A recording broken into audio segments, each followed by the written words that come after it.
Ce week-end va se jouer la finale entre Nantes et le TFC. C'est une belle occasion pour revenir sur la saison du club et comment le club travaille vraiment très bien depuis quelques années. Bonjour à tous, j'espère que vous allez bien. Écoutez-moi, tout va pour le mieux. Très heureux de vous retrouver pour cette nouvelle vidéo. Et aujourd'hui, on va donc parler de Toulouse. Vous le savez, on parle de pas mal de clubs de Ligue 1. La dernière a été sur Reims. Là, j'avais envie de parler de Toulouse. Ça me trottait en tête depuis plusieurs semaines. Et c'est vrai que vu qu'il y a la finale de Coupe de France, c'est vraiment le moment opportun pour parler du club toulousain. En tout cas, si la vidéo vous plaît, n'hésitez pas à la liker, n'hésitez pas à vous abonner. Vous êtes de plus en plus nombreux. On a dépassé les 6800, je crois, de mémoire. Merci pour les retours sur la vidéo qui va descendre en Ligue 2. Franchement, elle a vraiment bien marché. Je suis très content. Merci à vous. Bon, les pronostics, vous avez remarqué que c'était pas forcément mon truc, car la journée qui a eu lieu, j'ai eu bon que sur Auxerre-Lille. Mais voilà. En tout cas, c'était vraiment une vidéo assez sympa. Je pense qu'on en refera dans le même style. Et c'est parti, on va donc rentrer dans le vif du sujet. Quand on pense Toulouse, on pense forcément rugby, sauf que clairement c'est vraiment une idée reçue. Alors certes, le Stade Toulousain est un immense club de rugby. J'ai pu interroger des personnes pour cette vidéo, on en reparlera en fin de vidéo comme d'habitude, mais par exemple une personne m'a dit que c'était un peu le Real Madrid du rugby. Le Stade Toulousain, c'est vrai qu'ils ont un palmarès assez énorme, mais Toulouse n'est pas vraiment qu'une ville de rugby, c'est vraiment une idée reçue. Et c'est une ville surtout qui avait trouvé un intérêt derrière le rugby, car le TFC, il y a eu quelques belles épopées, mais c'est vrai que c'est pas le club, on va dire, qui brille le plus en Ligue 1. Mais quand le club fait des belles choses au foot, que ce soit par exemple en 2007 ou en 2009, où ils ont quand même fait des parcours européens, ou alors quand ils ont fait leur fameuse remontée, où ils étaient derniers et Pascal Duprat est arrivé et il a réussi à sauver le club grâce à un but de Bodiger, on s'en rappelle tous, avec ce fameux discours dans les vestiaires. Donc c'est une équipe qui est capable de vivre au foot, mais c'est vrai que dernièrement, le football n'était pas forcément plaisant du côté de Toulouse, on s'ennuyait un peu devant le TFC. En plus de ça, Sadran ne faisait pas forcément du super travail, notamment lors des dernières années. Alors il a quand même fait de très bonnes choses pour Toulouse, Il faut pas tout écarter, mais c'est vrai que sa fin de parcours n'était pas la plus idéale. Même s'il a fait des bonnes choses, notamment d'un point de vue formation, ou s'il y a des pépites qui sortent de la formation, c'est en partie grâce au travail de Sadran.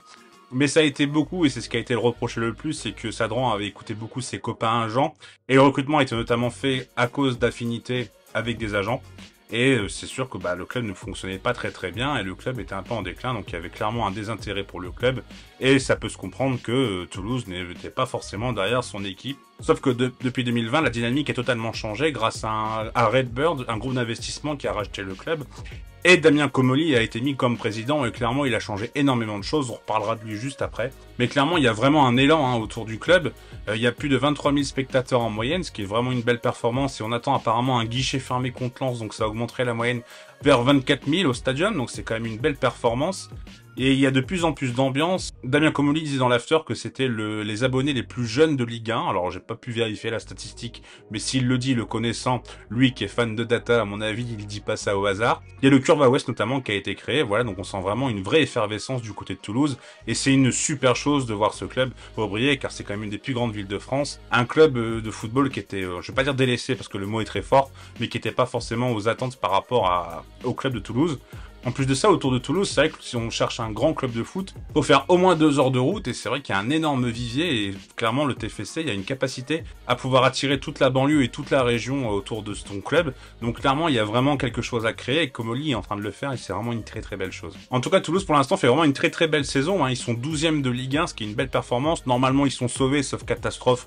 Je vois pas comment ils pourraient descendre. Et même s'ils venaient à perdre cette finale de Coupe de France, alors certes, les supporters pourraient potentiellement être déçus, mais on peut pas parler de saison ratée dans tous les cas, car c'est vraiment une très belle performance. Mais surtout, Toulouse n'a pas fait de faute de parcours dans son calendrier. Ils ont perdu des points, mais contre des gros adversaires. Par contre, à chaque fois qu'ils ont affronté des équipes qui étaient un peu en dessous d'eux, ils ont toujours réussi quasiment à gagner. Donc vraiment, c'est un club qui, pour l'instant, ne fait pas d'erreur. Et en plus des points, c'est surtout que c'est une équipe qui est quand même offensive. Ils sont 8e attaque de Ligue 1, avec 48 buts marqués, à égalité avec Montpellier. Ils sont à 2 buts de Lyon et à 3 buts de Rennes, qui est quand même loué pour sa qualité offensive. Enfin, depuis que Terrier est blessé, c'est un peu plus compliqué. Mais en tout cas, ils étaient quand même loués pour être une équipe qui prenait un jeu offensif. Donc c'est une équipe vraiment qui fonctionne très bien, un club qui fonctionne très bien, un club qui est en pleine effervescence et qui est en train d'évoluer année après année. Et c'est vraiment beau de voir ce genre de club, voilà, travailler très bien. Donc c'est vrai que j'ai parlé un peu de Damien Comolli parce que ça me parle, c'est normal d'en parler en préambule, car si le club va aussi bien, c'est grâce à lui. Mais je ne l'ai pas forcément présenté, donc on va le faire tout de suite. Damien Comolli est dans le milieu du foot depuis très longtemps. Il a été entraîneur des jeunes à Monaco sous Wenger, il a également suivi Wenger au Japon, et quand Wenger est arrivé à Arsenal, quelques temps après, Comolli est devenu donc en 1998 recruteur pour Arsenal de 98 à 2004. Il a fait notamment quelques transferts pas très connus comme un certain Thierry Henry, un certain Robert Pires ou un certain Sylvain Wiltord, je sais pas si les noms vous disent quelque chose. Enfin bref, trêve de plaisanterie. En 2004, il part pour faire 1 an en tant que directeur sportif de la SSE. Et 3 ans après, il retourne à Londres, sauf que ce coup-ci, il va à Tottenham pour être également directeur sportif de 2005 à 2008, avant de revenir de nouveau dans le Forest de 2008 à 2010, où il sera à nouveau directeur sportif. En 2010, il va du côté de l'Angleterre à nouveau, sauf que ce coup-ci, il va dans la Mersey, en l'occurrence à Liverpool, où il est directeur général, puis il devient directeur sportif, où lui aura un rôle fondamental, par exemple, pour l'arrivée de Luis Suarez et de Jordan Henderson, donc rien que ça. Et de Andy Carroll aussi, mais ça, vaut mieux l'oublier. Et entre 2012 et 2018, il n'est plus vraiment dans le milieu du foot, mais en 2018, il revient en Turquie, où il devient directeur sportif de Fenerbahçe. Et en 2020, il devient donc le président du TFC. En 3 ans, Damien Comolli a apporté énormément de choses au TFC, et surtout, il a apporté quelque chose de très important, c'est l'utilisation de la data dans le recrutement. Vraiment une façon de recruter qui est complètement propre à eux. Il n'y en a pas beaucoup en France qui le font, je crois d'ailleurs qu'il n'y en a pas, hein, corrigez-moi en commentaire, mais vraiment, eux ils se basent principalement sur la data pour faire leur premier écrémage, dirons-nous. Ils rentrent énormément de données dans leur logiciel de data, et une fois qu'ils ont vraiment les profils, là ils commencent à se pencher vraiment sur l'humain, sur l'acclimatation. Mais en tout cas, vraiment, la base se fait vraiment en data. D'ailleurs, à Toulouse, il n'y a pas de recruteurs qui se déplacent réellement. Hein. Tout se fait à base de data. Donc après, il y a un affinage et on essaie de voir si l'humain est bien derrière. Mais en tout cas, c'est vraiment, on se base sur la data, voir si ça peut s'intégrer parfaitement à la tactique. On regarde ni le pays, on regarde ni la nationalité. Vraiment, on se pose pas les questions comme on peut entendre. Ouais, mais c'est un étranger, il va avoir un temps d'acclimatation, ce genre de choses. Là, on se base sur principalement la data et ça marche vraiment très très bien. Après, encore une fois, je le répète, mais il y a l'humain qui après... sondé derrière et c'est une notion qui est quand même importante, on peut pas se baser que sur des choses informatiques, hein, sinon forcément il y aurait des erreurs. Mais en tout cas leur système de data marche vraiment bien et on le verra après dans l'effectif. Il y a une particularité dans cette revue d'effectifs, je vous le dirai après, mais il n'y a pas forcément eu de grosses erreurs. Alors forcément, il y a des joueurs qui marchent mieux que d'autres, mais pour l'instant, il y a des trouvailles vraiment énormes. Et c'est vrai que quand on suit pas forcément le TFC, les noms de l'effectif, on les connaît pas assidûment si on suit pas le club de plus ou moins loin ou si on est un vrai suiveur de Ligue 1. Mais en tout cas, c'est que des bons joueurs, c'est que des bonnes trouvailles. Et vraiment, la data a vraiment beaucoup apporté pour Toulouse. En plus de ça, c'est pas un club qui a énormément de moyens et ils sont pas venus pour réinvestir de l'argent. Hein. Comolli disait que si par exemple ils se qualifiaient pour l'Europa League en gagnant la Coupe de France, il n'y aurait pas de réinjection d'argent car le club ne marche pas comme ça. Ils s'adapteront à nouveau en prenant des ressources propres et en essayant de réinjecter les ressources en faisant en sorte, avec les recettes notamment européennes qui devraient arriver, de retrouver des joueurs grâce à la data et franchement ça marche vraiment très très bien et Comolli a vraiment beaucoup apporté. En plus de ça, je trouve qu'ils ont été très bons également d'un point de vue commercial. Je trouve que leurs maillots sont vraiment très beaux, ça communique très très bien sur les réseaux. Et franchement, le CM, il est assez énorme. Et c'est vrai que de nos jours, pour attirer une jeunesse et attirer du monde au stade, bah il faut être bon sur les réseaux sociaux. Et franchement, Toulouse, là-dessus, ils sont vraiment très très forts. Ils font partie des meilleurs en France. Et ça, franchement, chapeau à Comolli. En tout cas, en 3 ans, clairement, il a vraiment énormément apporté. Donc après avoir parlé du président, forcément, il y a un autre homme qui est important, et c'est Philippe Montagnier. Et quand Philippe Montagnier arrive à Toulouse, c'est un choix qui peut paraître assez surprenant. Alors Philippe Montagnier, on le connaît, hein, il a une belle expérience, il a fait du bon travail du côté de la Sociedad notamment, de Valenciennes, de Mémoire, ou de Boulogne, ou les deux. Mais en tout cas, il a fait du bon travail.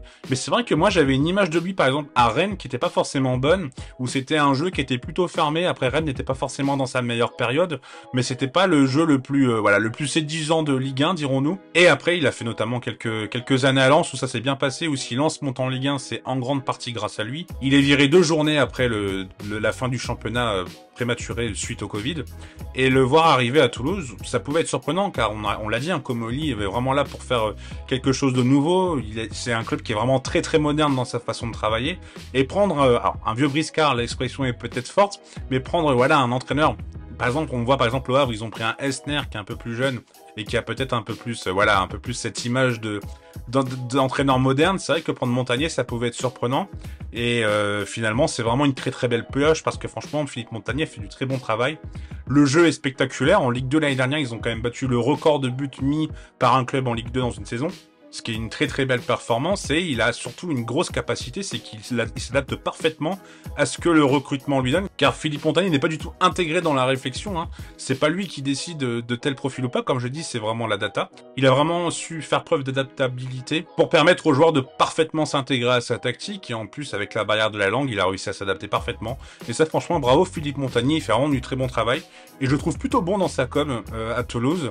Notamment, on se rappelle de moments, par exemple, avec Fonseca, quand il y a eu Toulouse-Lille, où ils ont échangé tous les deux, en se disant que voilà, les deux travaillaient très bien et tout. Je trouvais que c'était un moment vraiment très sympa. Et franchement, ces conférences de presse, elles sont plutôt intéressantes, ça parle de foot. Mettez une conférence de presse de Montagnier et mettez une conférence de presse de Laurent Blanc, je peux vous dire qu'il va falloir se mouiller la nuque une fois qu'on passe sur Laurent Blanc, parce que franchement, Montagnier, c'est vraiment intéressant quand il parle foot, et ça se voit que c'est un vrai connaisseur, et c'est une super pioche de la part de Comely d'avoir récupéré Montagnier, que je trouve parfaitement intégré, et si Toulouse est 12e et s'en sort bien, c'est certes parce que le club travaille très bien, mais c'est aussi parce que Montagnier est vraiment très bon dans ce domaine. Alors concernant l'effectif, c'est la première fois depuis que je fais des vidéos sur les clubs où je demande aux gens que j'ai interrogés s'il y avait des faiblesses, et les deux m'ont dit que non. Et en fait, le club, c'est vrai que c'est un effectif qui est très homogène. On n'a pas vraiment de grosses faiblesses comme on pouvait voir par exemple à Reims où les latéraux pouvaient être un peu critiqués. Là, franchement, on a un groupe qui est très bien construit, et c'est une équipe voilà qui a des forces partout. C'est une équipe qui prend pas mal de buts, ça pourrait peut-être être un défaut. C'est une équipe qui gère également un peu mal ses transitions. C'est une équipe qui prend pas mal de buts, alors que la charnière centrale Rouault-Nicolaisen, franchement, elle marche vraiment très bien. Je suis peut-être pas plus grand fan de Maxime Dupé, mais bon, les deux m'ont rien dit, donc je leur fais entièrement confiance, et j'ai pas vu assez de matchs de Toulouse pour juger, hein. J'en ai vu quelques-uns, j'ai vu celui contre Lorient notamment. Je me dis pas, wow, Dupé c'est un super gardien, mais peut-être que je me trompe, hein. N'hésitez pas à me dire en commentaire ce que vous pensez de Maxime Dupé.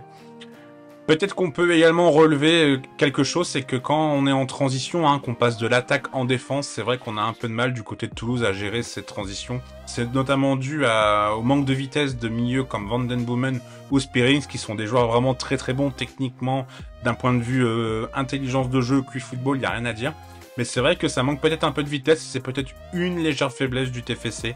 C'est vrai que c'est là-dessus, il pourrait progresser. Ce serait pas étonnant de voir un autre milieu être recruté du côté de Toulouse. Moi, je suis assez fan de l'attaque, la Shaibi Dalinga Abouklal. Donc Abouklal, je suis assez fan. Franchement, je le trouve vraiment fort. Je trouve qu'il apporte beaucoup. Il est en train de monter en puissance, là. C'est quelque chose de... Il est vraiment bon, et Shaibi, franchement, pour son âge, il fait vraiment de très belles choses. Ratao aussi est pas mauvais, et devant Dalinga... il a eu un peu de mal hein, au début de saison, enfin il a marqué je crois les 2 premiers matchs, après il a eu une vraie période de vide, mais voilà, on a continué à lui faire confiance, et là franchement il est vraiment fort.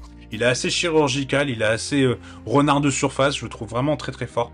Donc voilà cette équipe de Toulouse, hein. On va pas forcément rentrer vraiment dans le détail, parce que comme j'ai dit, il n'y a pas vraiment de faiblesse, comme j'indiquais. C'est une équipe qui voilà, est comme faite avec la data, donc forcément parfaitement intégrée dans la tactique de Montagnier, on n'y va pas vraiment on n'y va vraiment pas d'erreur de jugement, et ça franchement c'est une belle performance d'avoir su créer un effectif aussi bon, aussi compétitif. Après l'objectif du club par la suite c'est d'être top 6, top 7, donc peut-être qu'il faudra améliorer, même si peut-être d'un point de vue latéraux, moi j'avoue ne pas être le plus grand fan de Dessler. Après chacun son avis hein. Alors, encore une fois j'ai pas vu tous les matchs de Toulouse, donc peut-être que voilà il y a des matchs où il se transcende. Mais en tout cas, je dis pas du tout qu'il est mauvais, je dis pas du tout que c'est une faiblesse, mais peut-être qu'il faudra un peu améliorer, voilà, ce genre de profil, si on veut vraiment atteindre par la suite le top 6 ou le top 7, comme c'est indiqué notamment par Comoli, et c'est clairement l'objectif à moyen terme. J'espère que cette vidéo vous aura plu. Écoutez, moi j'ai pris beaucoup de plaisir à parler, je vous avoue que ça n'a pas été évident de tourner, parce que je sors d'une bronchite, et là j'ai la voix qui est en train de dérailler, et ça a été assez dur à tourner.